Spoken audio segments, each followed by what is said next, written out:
We've hit Italy. Kind of. We've gone to Japan. We've said hello to Sweden. Now we're moving on to Mexico, and we're gonna see if this beginner gringo like me can make another frozen meal from scratch. This is Thawed Out.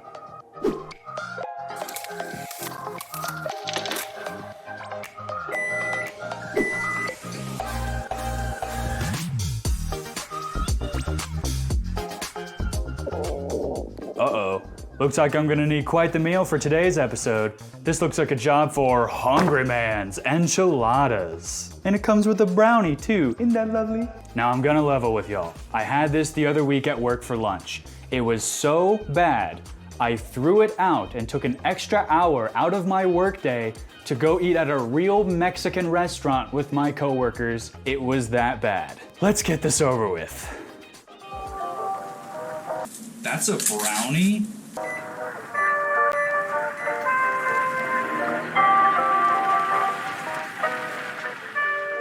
Jesus, this smells like two things. It smells like burnt beans and it smells like burnt tires. Not a great start. It's just a wasteland of no seasoning. There's absolutely no taste to that. I'm searching for the rice. I'm trying to find it. I can't quite find it. Oh, look, I found a little bit of rice in the sauce. Okay, that's not good. It's got the tiniest little ground beef you could possibly see. Tortilla is chewy. And finally, the brownie. Oh, that was so hard to bite into. It's like when you make brownies in one of those easy bake ovens. Yep, just as bad as I had it the last time. Let's hurry up and thaw this recipe out. I'm getting hungry. We're starting with dessert today. Because the brownie spends most of the time in the oven, we need to give it all the time we can. Now the question is, do you or do you not use brownie mix? Yes. Personally, if you want to save some money or time, go for it, but that doesn't really make for an interesting YouTube video, now does it? So I'm going to be making it from scratch. For the wet ingredients, mix together 2 eggs, half a cup of canola oil, a couple tablespoons of water, and a teaspoon of vanilla extract. And for the dry ingredients, mix together 3/4 of a cup of flour, a cup and a half of sugar, 2/3 of a cup of cocoa powder, half a cup of powdered sugar, and a teaspoon of salt. I would also mix together the dry before any dumpage happens. Then gradually mix the dry into the wet and stir until it's evenly combined. Yeah, if it gets a little stiff, don't be afraid to add a little bit of milk in there to loosen things up just a little bit. Now take an 8x8 baking dish, spray all the sides, and take a big dump all over that dish. Smooth the top and chuck it into an oven set to 325 degrees Fahrenheit and let it bake for about 42-ish minutes. Hungry Man's enchilada filling is boring and lame, so we can do much better. Simply take 1 pound of ground beef and get it browned in a skillet. And to that we add a diced yellow onion and a small can of green chilies. Once stuff is almost done cooking, season with salt, pepper, and cumin. And that's it. That's our filling. Now I could just use a can of enchilada sauce and be done with it, but then I wouldn't be learning anything new this episode, now would I? So I'm gonna be making my own enchilada sauce, but again, feel free to use a pre-made can if you want. If you're a loser. First, we'll need 5 guajillo chilies and 2 ancho chilies. And we're gonna rip their guts out until all of their seeds are spilled onto the... What, you don't want this to be too spicy, do you? Anyway, afterwards you're supposed to boil them in water and then let them simmer for about 10 to 15 minutes. Now that they're nice and baby soft, dump them in a blender and add a few tablespoons of garlic. Once you blend all of your peppers up into a mush, add some of the water you used to boil your peppers. Keep adding liquid and blending until you have a consistency that looks kind of like this. It's so smooth. And now we're finally ready to assemble our enchiladas. I'm using a flour tortilla, but feel free to use corn if that's what you prefer. Scoop your meat filling onto the tortilla and roll that sucker up into a neat little tube of meat. Now in a roughly 13x9 baking dish, keep making your enchiladas and line them all up until it fills up the whole baking dish. And now, the sexiest moment in the entire recipe, dumping that homemade enchilada sauce all over your enchiladas. It's quite special. And finally, I'm sprinkling on shredded pepper jack cheese. Oh, I'm sorry, did I say sprinkle? I mean completely blanketing it in cheese. Now let those suckers cook alongside the brownies for about 15 minutes. They just look so gooey.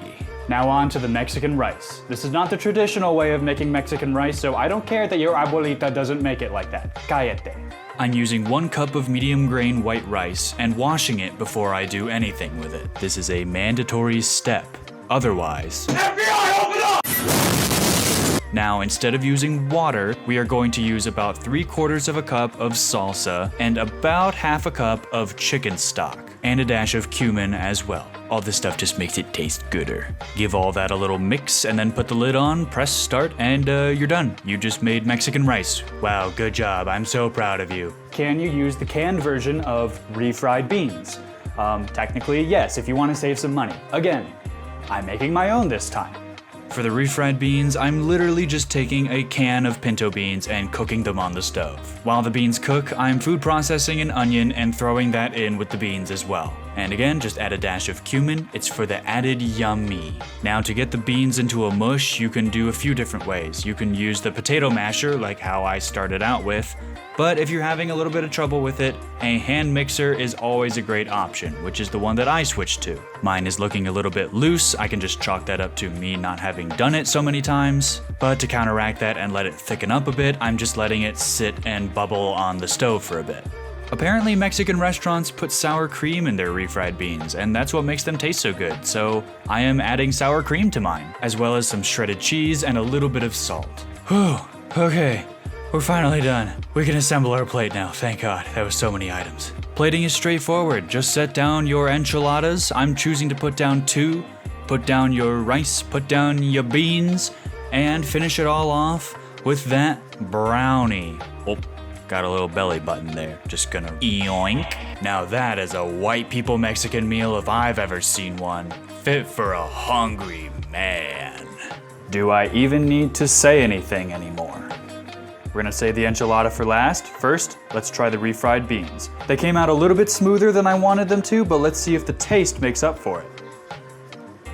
You know what?